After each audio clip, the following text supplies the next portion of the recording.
Okay, to record your Android screen for a specific amount of time, open a terminal and enter the command scrcpy --record, the name of the file that you want it to be with a compatible extension. I'm going to use mp4 --time --limit, and the number of seconds you want to record.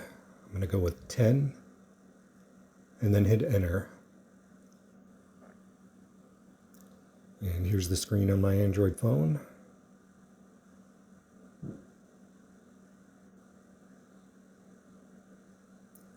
Take 10 seconds later, it stops. So I can close the terminal and check out my video.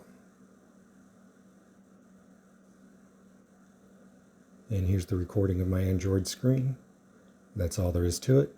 Thanks for watching.